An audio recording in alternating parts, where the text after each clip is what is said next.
Que les contamos, repasamos y analizamos todo lo que está pasando en el tablero geopolítico, con una noticia importante de última hora, con Irán iniciando ejercicios en el estrecho de Hormuz, mirando a la resaca de esta conferencia de seguridad de Múnich, con Rubio tendiendo la mano a Europa y con los principales países europeos que ya están hablando de armas nucleares. Enseguida vamos a mirar a esto, vamos a mirar a la Junta de Paz de Donald Trump, que se va a presentar, que se va a inaugurar este próximo jueves en Washington, pero antes vamos a empezar con las últimas horas. Vamos a empezar hablando precisamente de Múnich. Altos mandos militares de Alemania y de Reino Unido piden que nos preparemos para una guerra contra Rusia. Están viendo en sus pantallas el artículo por parte del diario Der Spiegel, que apunta al inspector general alemán de la Bundeswehr, Carsten Breuer, y el jefe del Estado Mayor de las Fuerzas Armadas británicas, Richard Knighton. Exigieron un aumento del gasto militar en una carta abierta. Dicen que esto surge de indicios de que Rusia está alineando cada vez más su ejército con Occidente. Dice que el peligro de una guerra con un Estado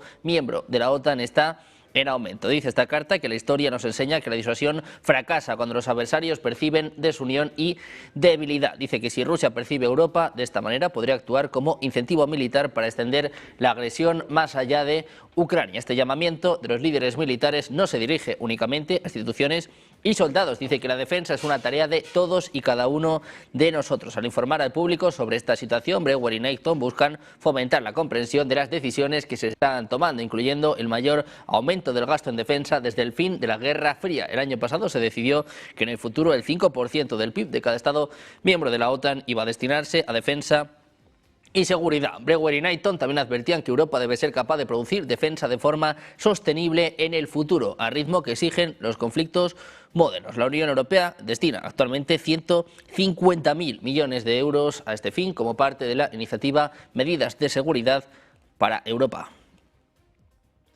Ya todo esto, la noticia del día está puesta en Irán. Está con la Armada de la Guardia Revolucionaria Islámica iraní, que ha iniciado un ejercicio militar en el estrecho de Hormuz con el objetivo de evaluar su nivel de preparación frente a posibles amenazas militares y de seguridad. Es lo que informaba la agencia Tasnim. Las maniobras se desarrollan en una de las rutas marítimas más estratégicas del mundo para el transporte de petróleo y gas. Busca poner a prueba la capacidad operativa de las fuerzas navales iraníes ante escenarios de riesgo. El ejercicio incluye, según los medios, simulaciones de respuesta rápida, protección de infraestructuras marítimas y operaciones defensivas en aguas territoriales. El estrecho de Hormuz, por donde transita aproximadamente una quinta parte del suministro mundial de petróleo, ha sido históricamente un punto de fricción en medio de las tensiones entre Irán y las potencias occidentales.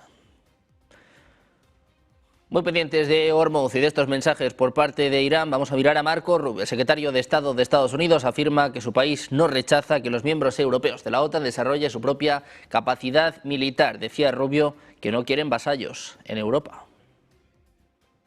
To show, and we are showing, and we are going to show in the weeks and months and years to come, that under President Trump, this administration is going to make not just Slovakia, but Central Europe a key component of how we engage the continent and the world. And that we are not just going to engage in meetings and pleasantries, but in concrete actions that we will take together in ways that are beneficial to your people and our people, in ways that are beneficial to your country and our country. I'm very excited about this opportunity. I know the President is as well. That's why I'm here.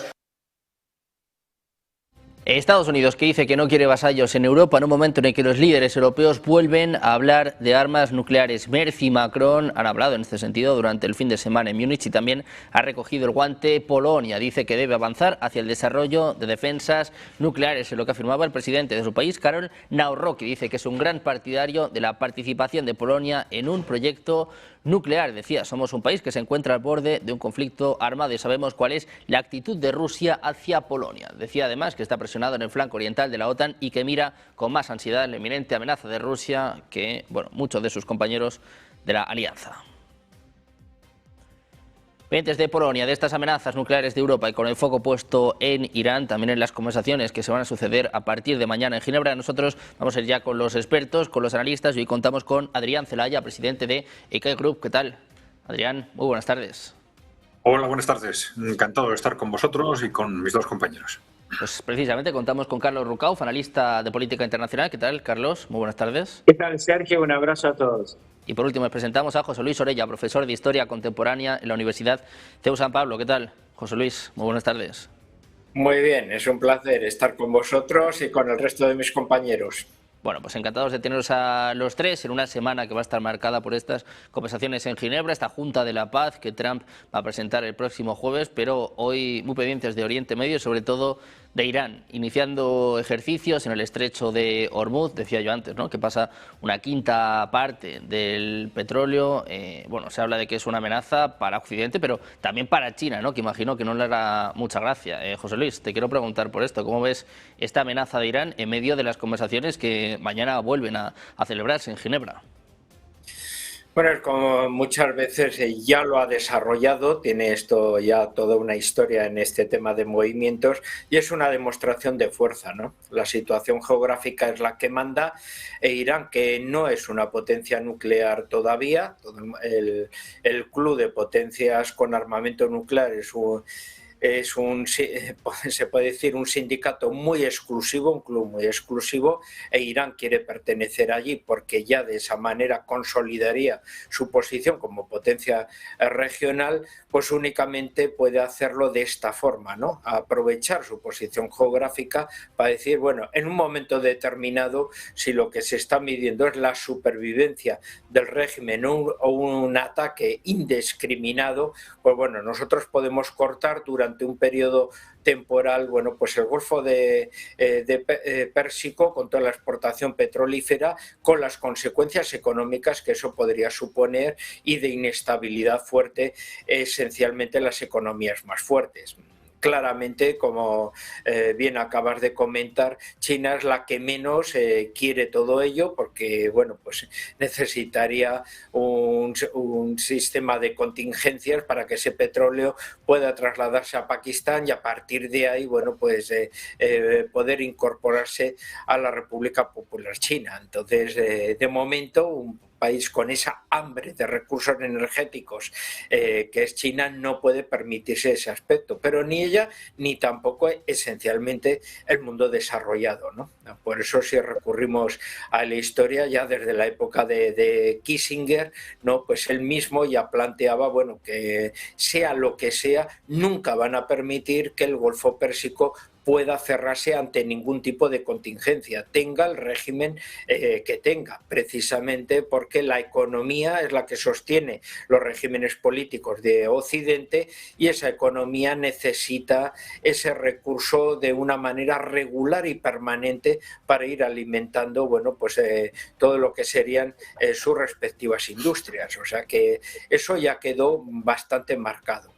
Otra cuestión es que Irán tenga que demostrar, y la única baza importante que tiene es precisamente esa, para demostrar que, bueno, que no son una potencia que estén en ese club ideal de potencias nucleares, pero sí todavía tiene alguna de esas bazas importantes para, bueno, provocar una inestabilidad lo suficientemente importante para bueno, imposibilitar lo máximo posible por cualquier tipo de operación o de molestias o de ataques militares que puedan desarrollar. Más o menos pretendiendo decir, bueno, Irán no es un país cualquiera, no es un país al cual se la pueda bombardear, se le pueda quedar de esa manera, sino bueno, nosotros somos una potencia la cual reclama ese respeto que se considera en una de las naciones más antiguas de la humanidad, ¿no? Así que bueno, está recurriendo a la política de dureza que puede presentar, ¿no?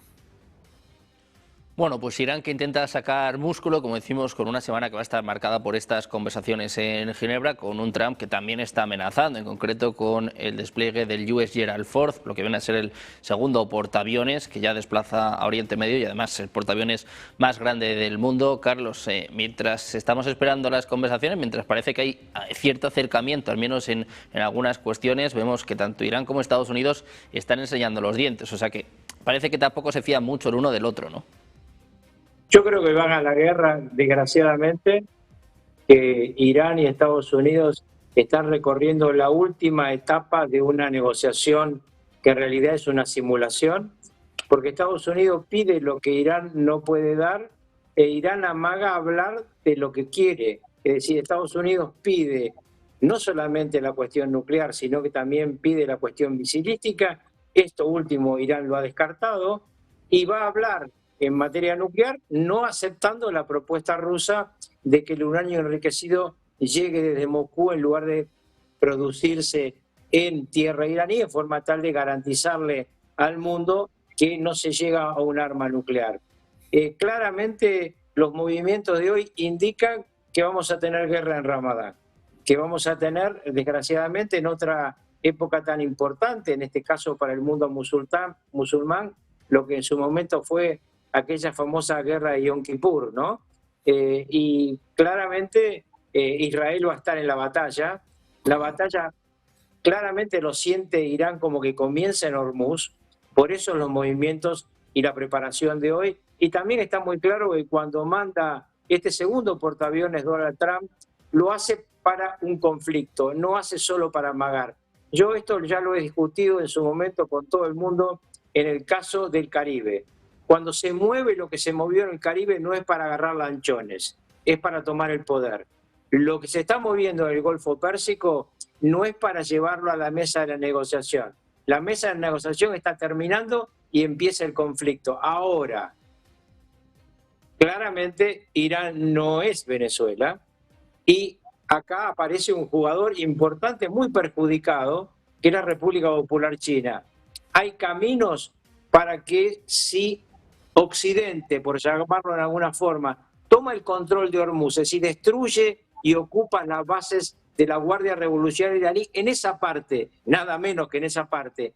¿Qué hace China ante esta situación? ¿Acepta una garantía de que Occidente le va a dar libre circulación al petróleo que él quiere comprar? Porque claramente estrangular a China es una jugada de inmenso riesgo que China no puede aceptar. Entonces estamos viendo un panorama muy complejo. Hoy no hay mercados en Estados Unidos porque es Presidential Day, pero claramente hay que estar muy atento a lo que puede pasar en las próximas 48 horas, 72 horas con los mercados que van a estar teniendo información sensible. Lo que está claro es que tanto americanos, israelíes como iraníes creen que se viene un conflicto. Bueno, pues un conflicto que cada vez parece más cerca, movimientos que nos recuerdan mucho a lo que pasó en junio, por ejemplo, esta reunión de la semana pasada entre Trump y Netanyahu. Ayer había filtraciones que apuntaban a que, bueno, Trump ya está estudiando respaldar ataques israelíes contra el programa de misiles balísticos. Hemos escuchado mucho Irán en las últimas horas. Adrián, te quiero preguntar por ello, que dicen que, bueno, se puede llegar a un acuerdo nuclear, al menos en ciertos términos, pero de ninguna forma van a pasar por un acuerdo sobre el programa de misiles, ¿no? Y parece que Netanyahu pues tampoco lo va a permitir, ¿no? Parece que antes o después, si no es Estados Unidos, Israel va a lanzar un ataque contra Irán. Bueno, eso parece, pero no acaban de aclararse los contextos estratégicos de esas posiciones, ¿no?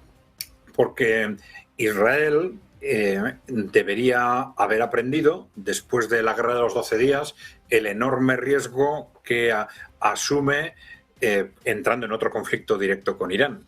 Precisamente como consecuencia de la capacidad que demostró Irán a través de misiles y de drones de destruir Israel si el conflicto hubiera continuado, pues saben que eso puede volver a suceder una vez iniciado el conflicto. Y la cuestión es por qué, a pesar de eso, Israel sigue apostando por arrastrar a Estados Unidos a un conflicto, ¿no? Claro, hace unos meses se vio bastante claro que lo que pretendía Israel era el apoyo de Estados Unidos en esa revolución de colores que pusieron en marcha en Irán. Eso ha fracasado, pero ahora parece que quieren ir a un ataque directo. Claro, ante un despliegue de la fuerza iraní en el que se repita de alguna forma la dinámica de los 12 días, pues una hipótesis es que, por lo que sea, Israel esté seguro de, en un primer ataque, va a ser capaz de destruir esa capacidad misilística. Otra hipótesis es que confíen en que Irán no se atreva a llegar hasta el final, pues como consecuencia de la capacidad nuclear de Israel, esa que no se puede nombrar, pero todo el mundo sabe que tienen.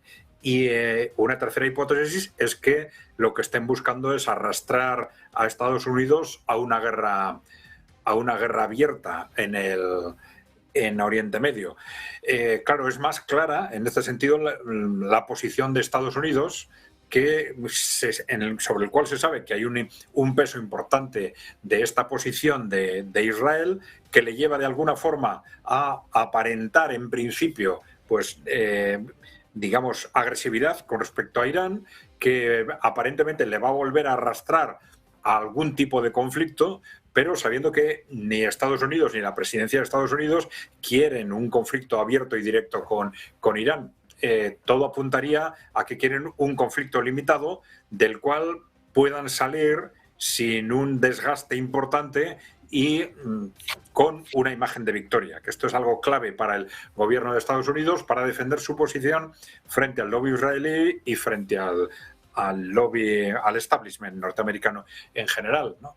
Claro, ¿cuáles son las armas de Irán para un conflicto abierto? Bueno, en principio sabemos, ya lo he dicho, que Irán ha demostrado sobradamente su capacidad de destruir Israel con su armamento ofensivo. Además, está mejorando todavía significativamente su armamento defensivo con ayuda de China y de Rusia. Se argumenta que este puede ser el detonante de esta urgencia de Israel para atacar antes de que esa colaboración de China y de Rusia hagan más difícil el ataque a Irán. Pero bueno, de cualquier forma, los instrumentos básicos que tiene Irán son, por un lado, ese posible cierre del estrecho de Hormuz, por otro lado, un ataque contra las bases militares norteamericanas y luego, por supuesto, el ataque directo contra Israel, sin perjuicio de la duda de hasta qué punto o en qué momento pueden decidir China y Rusia intervenir en la medida en que vean en peligro el gobierno de Irán a través de un conflicto abierto. Vean el peligro de que Irán quede sometido a los intereses de Estados Unidos, algo que sería desastroso para el proyecto del mundo emergente. Hay que dar por supuesto que China y Rusia no van a tolerar que las cosas lleguen a ese punto, y lo más lógico, lo más esperable, viendo lo que ha sucedido en casos anteriores, es que con mayor o menor intensidad, pero que estemos ante un conflicto limitado, porque al final, en último término, el que decide las características del conflicto va a ser el gobierno de Estados Unidos, que probablemente estaremos ante un conflicto limitado y a una negociación que, de una u otra forma, le permita a Estados Unidos fundamentalmente salvar la cara, transmitiendo a la vez agresividad y victoria de alguna forma, ¿no? Bueno, pues Estados Unidos, que sigue intentando llegar a un acuerdo con Irán. Veremos qué sucede mañana en Ginebra, mientras las posiciones van quedando claras y las tensiones siguen yendo en aumento. Hablando de tensiones, seguro que recuerdan lo que sucedió el año pasado con J.D. Vance, vicepresidente de Estados Unidos, pues que puso patas arriba a la conferencia de Múnich. Este año hemos tenido algo más diplomático, hemos tenido a Marco Rubio, ¿no?, el secretario de Estado.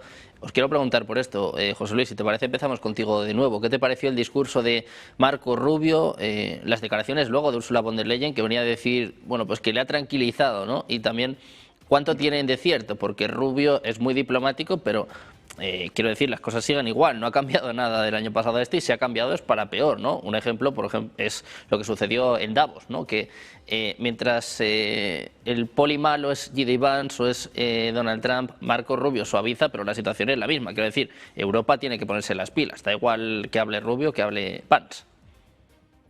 Pues sí, aquí hay que tener en cuenta dos aspectos, ¿no? Por un lado, y no es solo de Donald Trump, o sea, casi lo podíamos retrotraer a cuando un lejano presidente Eisenhower, en la operación de 1956 al canal de Suez, pues dijo a británicos y franceses que volvieran para atrás, que él no lo admitía. O sea, ya desde entonces los países europeos han visualizado que tienen una soberanía limitada con respecto al liderazgo de Estados Unidos, ¿no? Otra cuestión es que Donald Trump sea muy visible a través de las redes, pues un poco de esos posicionamientos.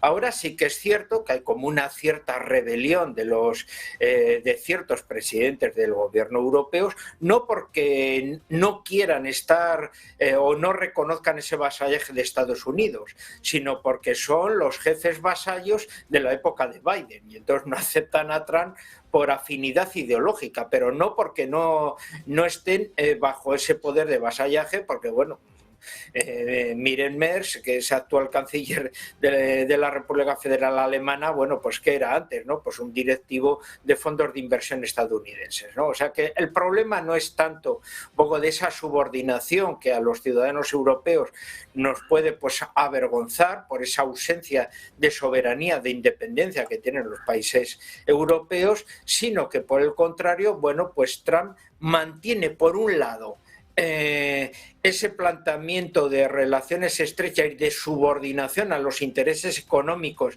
y políticos estadounidenses que ya en su momento desarrolló la administración Biden. Como vemos ahora somos dependientes a nivel de recursos energéticos de Estados Unidos, ahora también somos dependientes de la tecnología y del armamento estadounidense, incluso gran parte de las empresas de la industria militar europea están intervenidas y mayoritariamente pertenecen a fondos buitres o fondos de inversión estadounidenses. Por tanto, bueno, es que no tenemos tampoco cintura o autonomía de tener un poco esa soberanía y por eso Estados Unidos puede presionar. En un segundo lugar, claramente se está presionando para un cambio de fichas, ¿no? Si los políticos actuales, tanto Macron como la propia von der Leyen, como Merz, como los holandeses, etcétera, o el propio Starmer, aunque no esté dentro de la Unión Europea, son fichas que respondían perfectamente a la administración demócrata de Biden, ahora Trump pues aclara de decir, bueno, a mí no me gustan estos señores y por lo tanto me gustaría que la Unión Europea, como provincias lejanas del imperio, tengan una nueva clase política. O sea, está claro el apoyo que se está dando a Nigel Farage en el Reino Unido para que sea el futuro primer ministro británico, con el cual Trump tiene una relación muy estrecha. Claramente vemos también cómo se está puenteando a von der Leyen, que ya ha demostrado, bueno, pues su incapacidad política y su ensombrecimiento de falta de moral en temas económicos, y como Giorgia Meloni, como primera ministra de Italia, bueno, pues crece en tamaño y como una de las interlocutoras mejores reconocidas por Trump para los asuntos europeos. Y del mismo modo está aprovechando ahora Víctor Orbán, ¿no? Ahora precisamente Marco Rubio pues se fundía en un gran abrazo con Víctor Orbán, que él quiere aprovechar para tener esos réditos políticos necesarios, porque en abril son elecciones generales en Hungría y por tanto, bueno, el arropamiento, el apoyo de Donald Trump diciendo Víctor Orbán es uno de mis hombres y acaba de construir una internacional conservadora, que es la de Patriots, que se complementa muy bien con los conservadores de Giorgia Meloni, pues da en parte esa puntilla a un Partido Popular Europeo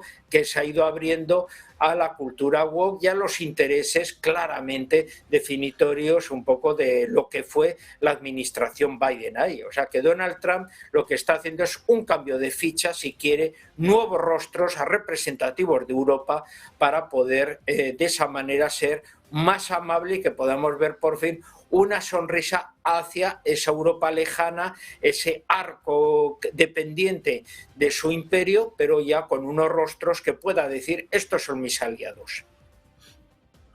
Bueno, pues pendientes de los aliados de Trump en Europa, muchos de ellos, por cierto, van a viajar el próximo jueves a Washington con esta Junta de Paz, que va a ser una de las citas principales de esta semana. Antes, Carlos, te quiero preguntar por lo que ya ha pasado, esta conferencia de seguridad de Múnich, donde Marco Rubio ha sido uno de los principales protagonistas y donde parecía que tendía la mano a Europa. Después de la tensión de Davos, bueno, prácticamente era muy difícil, ¿no?, que superara la tensión que ya puso encima de la mesa Donald Trump.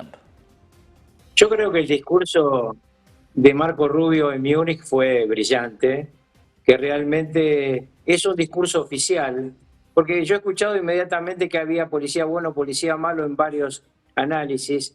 El Departamento de Estado, por subir alguna duda, sacó un script público hoy de lo que dijo Marco Rubio en Múnich. Es decir, estamos diciendo y ratificando que decimos lo que decimos porque lo ordenó Donald Trump. esta es la mecánica de ese gobierno. Donald Trump exige permanentemente a sus ministros que estén encolumnados más férreamente que ningún presidente norteamericano que yo haya conocido. Cada conferencia de prensa de Trump es un acto inmediato de los ministros diciendo esto es porque Trump lo está cambiando todo. Bueno, creo que Múnich de este año es la continuidad de Múnich del año pasado. El año pasado vino el garrotazo que está dirigido claramente a la cúpula política europea que le molesta a los republicanos. Todos los líderes que están hoy en Europa, todos están en riesgo. En España se mantiene el presidente español porque tiene un acuerdo absurdo político para cualquiera que lo vea de afuera. Claramente cada elección que van los socialistas pierden con el Partido Popular y crece Vox. Bardella en Francia tiene hoy un 53% de intención de voto y claramente Starmer es un desastre porque un día camina por un lado, otro día camina para el otro. Merz es un poquito más equilibrado como buen alemán y quizá es el que más pueda aguantar esta iniciativa porque tiene sus viejas conexiones norteamericanas, aunque cambien los presidentes, los que están en el mercado financiero mantienen sus relaciones. Pero yo creo que este discurso fue muy importante para Europa porque le abre una puerta. ¿Por qué le abre una puerta? Porque en Estados Unidos también se va a votar. Entonces le abre una puerta diciendo, ustedes son nuestros amigos, vamos a hacer lo que tenemos que hacer juntos. Y un toque sobre el tema anterior.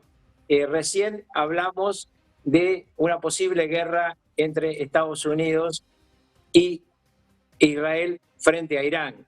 Tengamos en cuenta que en ese conflicto, si aparece ese conflicto como imaginamos, va a participar Gran Bretaña y Francia. Esto es, una cosa es lo que se dice en una de las mesas donde uno se sienta y otra cosa es lo que ocurre luego cuando lo que está en juego son problemas estratégicos. Occidente tiene un problema grave. Este problema está claramente en que durante todo el tiempo de la posguerra de la Segunda Guerra Mundial, Estados Unidos dominó y Europa durmió, mientras el resto del mundo hacía lo que tenía que hacer. Entonces, nada de lo que ocurrió podía dejar de ocurrir porque es consecuencia de lo que se hizo antes. Esta desastrosa guerra que ya lleva 4 años en Ucrania, que hay que terminarla, empieza porque todos jugaron la carta equivocada, pensando que el oso ruso estaba dormido y estaba despierto. Pues Adrián, te quiero preguntar por lo mismo, este discurso de Rubio en Múnich, ¿cuánto ha cambiado con respecto al año pasado? Y también, ¿qué supone para Europa? ¿Qué tiene que hacer Europa también un poco por lo que decía Rubio, de que no quieren vasallos, ¿no? No sé si Europa está a tiempo también de cambiar en este sentido. Sí, bueno, yo creo que el discurso de Rubio ha sido distinto desde el punto de vista de estilo, más que de contenidos. Yo creo que los contenidos de fondo son los mismos que los de Pence o que los de Trump, pero eso sí expresados con un estilo más amigable, digamos, menos agresivo, ¿no? Bueno, ¿qué puede hacer Europa en este momento? Bueno, lo que hay que tener en cuenta es que en el fondo no estamos ante un contexto de choque entre Europa y Estados Unidos, sino un contexto de choque entre dos secciones de las élites o del establishment occidental, clarísimamente. Es decir, en la misma posición que estos líderes europeos están los demócratas en Estados Unidos o están los neoconservadores del Partido Republicano, que responden al mismo sector de esa élite financiera a la que responden los líderes de estas potencias europeas. Como ha dicho Carlos, estos líderes están en una situación difícil, pero hay que pensar que van a aguantar porque, ya nos lo han dicho repetidamente, van a utilizar todo tipo de medios para ello.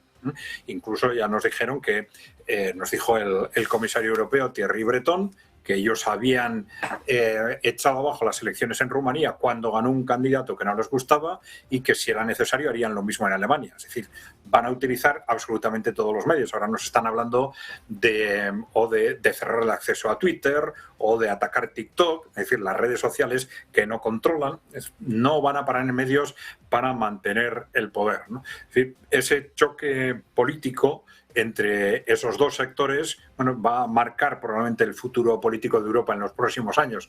De cualquier forma, lo que está claro es que Europa lo tiene muy difícil tiene muy difícil, primero porque no tiene una clase política capaz de defender los intereses de los ciudadanos, no tiene ni siquiera una clase política con capacidad técnica, estratégica para enfocar el futuro de Europa, y también porque hay dudas estratégicas enormes cara al futuro, en concreto en esa relación con Estados Unidos, que tienen mucho que ver con qué perspectiva existan para la continuidad del trumpismo. Es decir, si este nuevo posicionamiento del trumpismo frente a las potencias europeas va a ser cosa de 2, de 4 años, o no, va a tener continuidad. Entonces, lógicamente, el posicionamiento de estas fuerzas europeas va a depender radicalmente de qué estimación hagan de este tema. Es curioso que en las últimas oportunidades, en Múnich y en Davos, ha habido varias declaraciones de líderes europeos reafirmando que estamos ante un cambio estructural, ante un cambio definitivo, que el régimen anterior no va a volver, aunque luego sus actuaciones no sean coincidentes con ello, ¿no? Si fuesen conscientes de que ese cambio es definitivo, lo que deberían hacer, lógicamente, en interés de los ciudadanos europeos, es adaptarse a esa nueva situación, revisar el fondo de las políticas económicas, culturales, demográficas y geopolíticas de los últimos 30 o 40 años, empezar a negociar con Rusia, plantearse un posible futuro de una Europa en un marco de seguridad estratégica compartida, normalizar en ese sentido también las relaciones con Estados Unidos. Es decir, hay muchas vías de actuación que habría que poner encima de la mesa, pero me temo que no tenemos una clase política capaz de ello, ni técnicamente ni políticamente, porque tiene una dependencia enorme de ese sector del establishment, que es oligarquía financiera fundamentalmente, que ya digo, no es que sea europeo o norteamericano, sino que es el mismo que soporta a los demócratas y a los neoconservadores en el Partido Republicano. Bueno, pues Europa, que sigue respondiendo a estas acometidas de Estados Unidos con un Marco Rubio que era algo más diplomático y con un mensaje que ha llamado mucho la atención. Es uno de los mensajes más comentados de esta conferencia de seguridad de Múnich. Yo os quiero preguntar por ello, José Luis, con el canciller alemán Friedrich Merz, que hablaba abiertamente de armas nucleares, decía que había negociado en secreto con Emmanuel Macron, con el presidente francés, un paraguas nuclear para toda Europa, y en las últimas horas el presidente polaco, Karol Nawrocki, también recogía el guante. Ya son varios países en Europa, también fuera de Europa, por ejemplo, Turquía también estaba hablando de armas nucleares. Claro, todo esto en el contexto en el que el Tratado New START caducó hace algo más de una semana. O sea, es un contexto peligroso y Europa, también está dando pasos en este sentido. José Luis, ¿qué te parece el hecho de que se hable de una forma tan abierta de armas nucleares? Bueno, es uno de los pocos recursos que puede todavía darle a Europa pues esa autonomía de tipo armamentístico, ¿no? El tema de Groenlandia ha puesto una señal roja. ¿Cuál es? Pues que los países de la OTAN no están compenetrados como parecía. Siempre ha respondido a la política internacional estadounidense, y una actuación de este tipo casi podemos ver que la Alianza Atlántica puede morir en cualquier momento, ¿no? Lo cual, ¿qué es lo que está planteando? Pues que Europa, si quiere mantener su estabilidad política, económica, intentar crecer como una potencia conjunta de los 27 miembros, tiene ya que madurar y aprovechar su tecnología y economía para tener una autonomía defensiva y no depender de Estados Unidos, que como ahora siempre se ha dependido. Bueno, pues finalmente la Alianza Atlántica ha servido para los intereses de Estados Unidos, pero no de los europeos, ¿no? Tengamos el caso de Ceuta y Melilla con España, etcétera, ¿no? O el de otros países. En ese caso, pues si la sociedad europea, como vemos, y solo hace falta ver los estudios de estadística, los jóvenes europeos no están dispuestos a morir por sus países, o exclusivamente en unos tantos % bastante menores, únicamente salvables por aquellos países europeos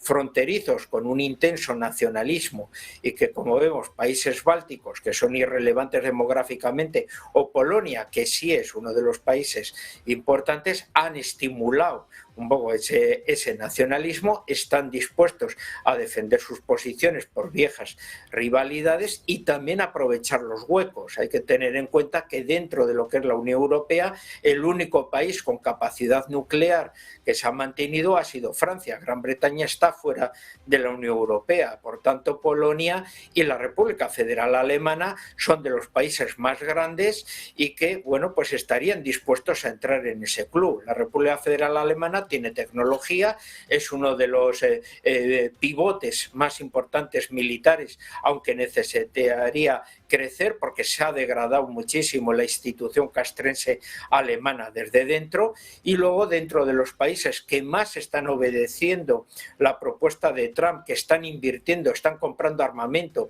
y que quieren transformarse en uno de los ejércitos OTAN europeos más poderosos del continente, es claramente el polaco, que está llevando todo un programa de rearme, no solo armamentístico, sino también moral, ¿no? En este caso, el presidente Nawrocki pues claramente ha sacado su luz verde para decir: nosotros estamos dispuestos a entrar en el club de los electos de los países que puedan tener armamento nuclear, o porque nos lo presten y por tanto nuestro país estaría dispuesto a ser arsenal de armamento nuclear, o si les daría la expectativa de que Polonia pudiera tener también ese armamento. Turquía, por sus disposiciones y su voluntad de potencia regional, con uno de los ejércitos después del de Estados Unidos más poderosos dentro de la OTAN, claramente es uno de los primeros que va a querer formar parte de ello. Hay que tener en cuenta que entre los países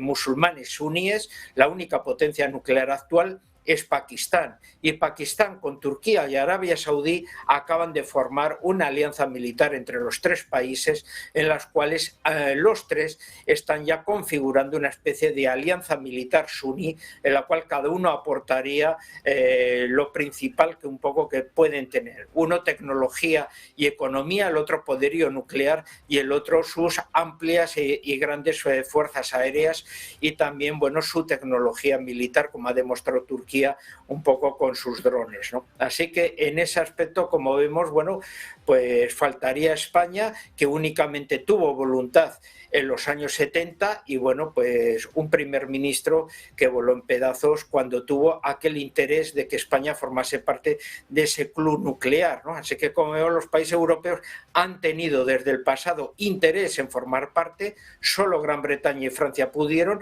ahora es una nueva oportunidad para poder integrarse. Y debido a la dejadez que tiene la juventud europea, que no está dispuesto a luchar por Europa, el armamento nuclear favorecería un poco ese blindaje, esa estabilidad y una defensa ecuánime del continente europeo. Bueno, pues hablando de Europa y de Estados Unidos, más allá de las armas nucleares, vamos a mirar a los últimos mensajes por parte del presidente del gobierno español. Ojo a lo que decía hace apenas unas horas Pedro Sánchez. Básicamente se ríe de la economía de Estados Unidos, dice que España tiene menos deuda que Estados Unidos, pero que esto tampoco es un éxito, que tampoco tiene mucho mérito. Dice que la economía de Estados Unidos está como está. Este es el dardo de Sánchez para Trump, le da donde le duele, encima, en la economía.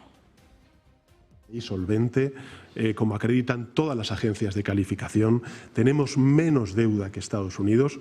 Bueno, eso tampoco es, digamos, en fin, un éxito, porque evidentemente la economía estadounidense está como está, pero estamos reduciendo y mucho la deuda pública, como saben, después del pico de la pandemia. Tenemos un déficit público inferior a la zona euro y tenemos también una prima de riesgo inferior, por ejemplo, a una gran economía como la francesa. En definitiva, somos una nación estable, con seguridad jurídica, llena de oportunidades y con, yo creo que, una política económica clara en cuanto a cuáles son los objetivos y cuáles son las herramientas para lograr esa competitividad. Este es el golpe de Sánchez a Donald Trump, le da donde duele, le da en la economía. La cosa también es preguntarse si de verdad España está o no para presumir. Pendientes de este mensaje de Sánchez, el momento en el que Europa está hablando de armas nucleares. Carlos, te quiero preguntar por esto. ¿Qué te parecen los mensajes de Alemania, de Francia o de Polonia? Bueno, pues poniendo de nuevo sobre la mesa las armas nucleares. Bueno, primero permitime que diga que realmente lamento mucho por la querida España que tenga el peor presidente de su historia, porque Pedro Sánchez, además de ser un tipo que ha vendido todos sus intereses políticos, está destruyendo el Partido Socialista Obrero Español, porque realmente lo va a dejar en una situación lamentable en la próxima elección si alguna vez que el centro derecha decide unirse. Respecto al tema nuclear europeo, me parece que llegan tarde y llegan mal. ¿Por qué? Porque, ¿por qué razón Rusia va a permitir esta nueva amenaza? ¿Por qué Rusia, que tiene una estructura nuclear táctica impresionante, Rusia durante todo el tiempo de la posguerra y luego del fin de la Unión Soviética, siguió con una política de armas nucleares tácticas de bajo volumen, que son fundamentales en un conflicto como el que pudiera haber? ¿Por qué Macron saca la cara y empieza a hablar, porque él fue el que comenzó, de expandir un escudo nuclear a partir de lo que tienen los franceses, si lo que tienen los franceses es imposible como capacidad de competir? Macron está, como tantos otros líderes de los que estamos hablando, colgado de una política externa donde él grita, pero adentro cada vez le va peor. ¿O alguien cree que los jóvenes franceses quieren ir a la guerra? ¿Alguien cree que los ciudadanos franceses, que no son especialmente expansivos en su gasto personal, van a querer pagar cada vez más impuestos para armar una estructura nuclear con sus vecinos? La idea de los europeos de la posguerra fue una idea de vivir en un estado de bienestar acoplados al poder militar norteamericano. Ahora, esa situación no puede revertirse en un mecanismo de armar una Europa nuclear. Lo que tiene que ir Europa es hacia la paz. Y para ir hacia la paz, tiene que cambiar los líderes que hoy tiene. Es lo que está claramente en el sentimiento colectivo. Cualquiera que camina por nuestros países hermanos, en realidad padres y madres de la cultura sudamericana, España, Francia, Gran Bretaña, Alemania, todo lo que nos ha llegado a nuestras costas, la gente común no quiere la guerra, quiere la paz. Hay que terminar la guerra de Ucrania, hay que dejarse de delirios nucleares y hay que ir trabajando cada vez más para una nueva Europa asociada a Occidente, respetando los que están del otro lado, porque los que están del otro lado no desaparecen porque uno amenace, grite o le ponga sanciones. De hecho, todas las sanciones que le pusieron a los rusos, cuando llegó el momento, hicieron la baladronada de que le iban a dar ese dinero a los líderes como Zelensky. Lo que ocurrió es que le dieron un crédito, es decir, algo a pagar. Me parece que la Europa nuclear es un delirio peligroso de dirigentes políticos todos muy desgastados. Starmer está sitiado, Macron ni hablar, Pedro Sánchez es un tipo lamentable. El alemán se mantiene, bueno, porque es un tipo de otro nivel, pero los demás realmente no están a la altura de las circunstancias. Así que me parece que hablar de una Europa nuclear es un delirio. Es un momento, desde luego, complicado para los líderes europeos. Se ha visto en Múnich, se ha visto en Davos. Escuchaban hace escasos minutos el mensaje de Pedro Sánchez para Donald Trump, pero hay más. Tenemos más últimas horas, más temas, y en este caso uno de los que hasta hace poco era uno de sus principales aliados. Hablamos de Canadá, hablamos del primer ministro canadiense, Mark Carney, que está urdiendo una especie de plan secreto contra Trump, una alianza. Nos va a contar los detalles nuestra compañera Valeria Gómez. ¿Qué tal, Valeria? Buenas tardes. ¿Qué tal, Sergio? Buenas tardes. Pues sí, se están revelando cada vez más esos siguientes pasos que está dando Mark Carney, que lidera ya ese megabloque comercial para frenar a Donald Trump y para redibujar el comercio mundial. Y es que fíjense en este nuevo mapa comercial global, porque podría estar entrando ya en esa nueva etapa. Mientras Donald Trump endurece su discurso arancelario, el primer ministro canadiense Mark Carney impulsa esa alianza inédita entre la Unión Europea y entre el bloque transpacífico. El objetivo que mantiene es crear un puente comercial entre casi 40 países y también contar con 1.500 millones de personas para poder reducir esa dependencia de Estados Unidos y a la vez pues protegerse ante las futuras guerras comerciales. No se está negociando aún ese gran tratado, sino más a nivel técnico, pero la clave sí que es que las reglas de origen van a permitir mover piezas y productos entre ambos bloques con menos barreras y también contando con menos aranceles. Y en la práctica, por tanto, esto significa que las cadenas de suministro más flexibles estarían quedando pues de esa manera, con ese intento de construir también una tercera vía entre Estados Unidos y China, y por tanto también pues el nacimiento clave de esta iniciativa justo cuando crecen estas tensiones comerciales globales está reflejando pues una idea clara por parte de Mark Carney, y es que las potencias medidas quieren cooperar para no quedar atrapadas entre los grandes bloques como por ejemplo Estados Unidos. Y ojo, Sergio, porque si prospera esta alianza podría redefinir las reglas del comercio mundial en la próxima década. Veremos también cuáles son los siguientes pasos y si nos da más información Mark Carney. Bueno, pues estos son los siguientes pasos. Así es como responden también a las bofetadas de Donald Trump, en este caso Canadá. Veremos si también capaz o no de devolver el golpe. Muchas gracias, Valeria, por esta última hora, por este tema. Canadá se enfrenta a Estados Unidos. Luego en el cierre nos cuentan más detalles. Cierre sin cierre, porque Estados Unidos, la bolsa de Nueva York, hoy está cerrada igual que la bolsa en Asia, pero sí, tendremos el cierre de Wall Street. Además, contaremos con 4 expertos presenciales aquí en la tertulia en Negocios Televisión. Bueno, pues luego estamos muy atentos a esa tertulia económica. Muchas gracias por esa última hora, por ese tema. Nosotros vamos a seguir mirando a más asuntos, vamos a seguir mirando a Europa, a Estados Unidos y sobre todo pues a esta alianza nuclear. Adrián, te quiero preguntar por esto. ¿Qué te parece que Polonia, Alemania o incluso Francia estén hablando de armas nucleares y también cómo puede cambiar, cómo puede alterar el orden mundial? Sí, como ha dicho Carlos, es un disparate, pero me temo que lamentablemente no hay que descartar en absoluto que se camine en esa dirección. ¿Por qué? Porque el fondo de lo que está sucediendo en Europa responde a un contexto de pánico, de una élite corporativa, fundamentalmente un establishment en situación de pánico porque le está fallando todo. Es decir, esta élite angloamericana, si se quiere, bueno, o atlántica, que ha controlado el mundo desde los años 90, aparentemente sin problemas, de pronto está perdiendo el control del mundo y el gran detonante está siendo la guerra en Ucrania. Están asentados en un modelo económico que no funciona. Europa lleva 20 años en situación prácticamente de estancamiento económico. Y por otro lado tienen unas tensiones internas, un choque interno entre estas dos tendencias que hemos comentado, que están poniendo en cuestión el futuro político del control de los gobiernos europeos. Esto es una situación realmente peligrosa para esas élites y no se trata simplemente de una cuestión ideológica, ¿no?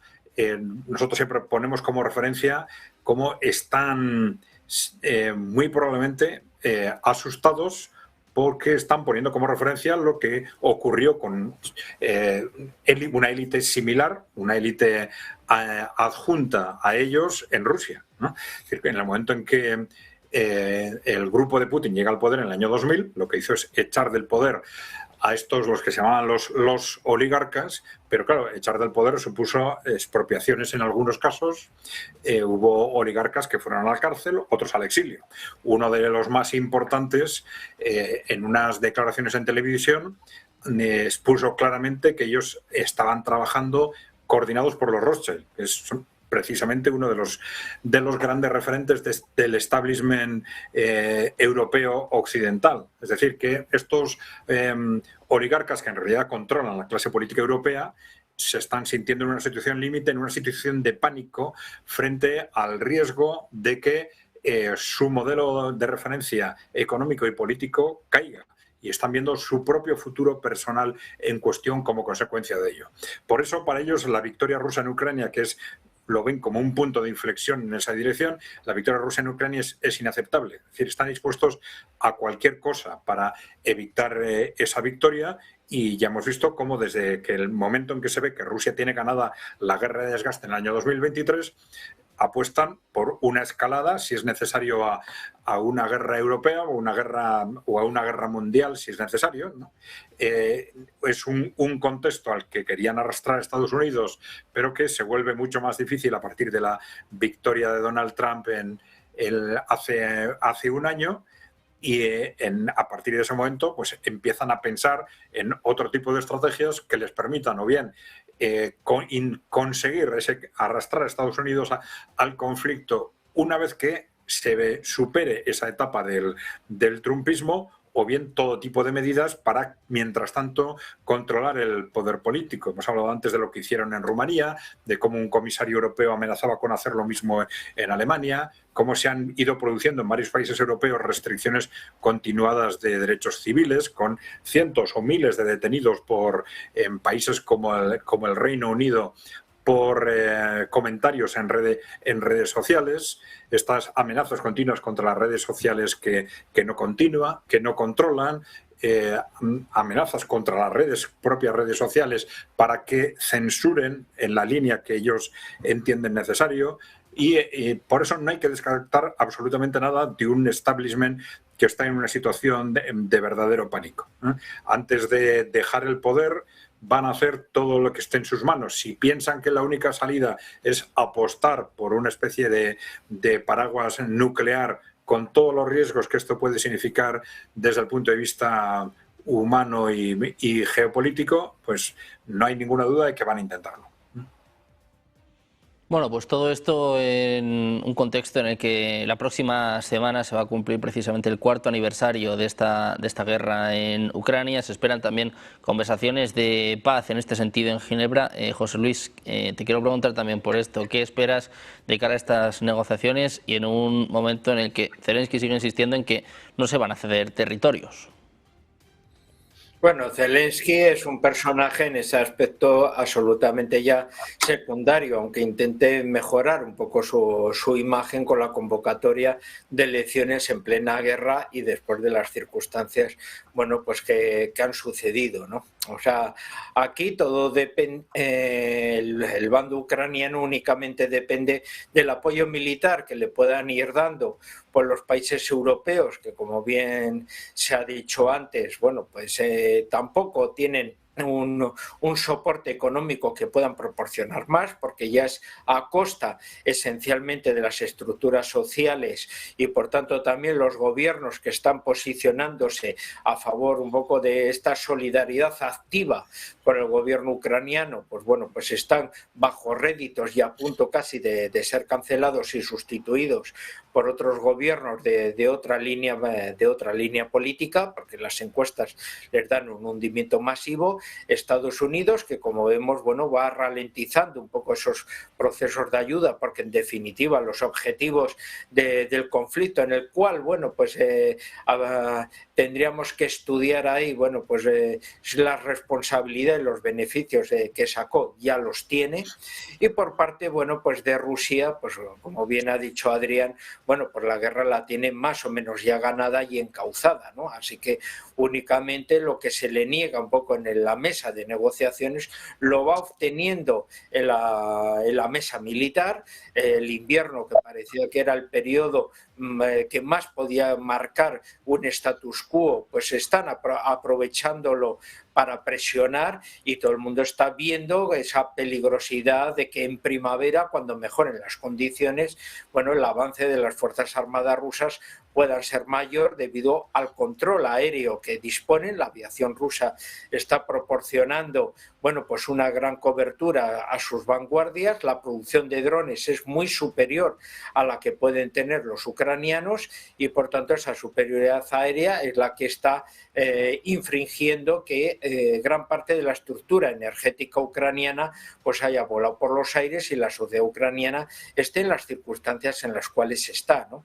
Así que claro, el planteamiento de las negociaciones exclusivamente pues pueden ser por una parte, una presión a Ucrania, que en el discurso radical que tiene Zelensky, bueno, pues no tiene más remedio que aceptar lo que le diga Estados Unidos, porque es su propia supervivencia, pero por otra parte, los rusos, que les está yendo bien en el campo militar, tampoco es que tengan un interés en sentarse, sino ya están consiguiéndolo y o se aceptan sus planteamientos reivindicativos, o si no, ellos no tienen por qué ceder en sus planteamientos, porque bueno, pues están ganando el conflicto un poco en ese ámbito, ¿no? O sea, la única particularidad que podríamos mirar para poder sentar al cobeligerante ruso sería en ese aspecto si las medidas, los últimos paquetes de sanciones que claramente han demostrado su ineficacia en la economía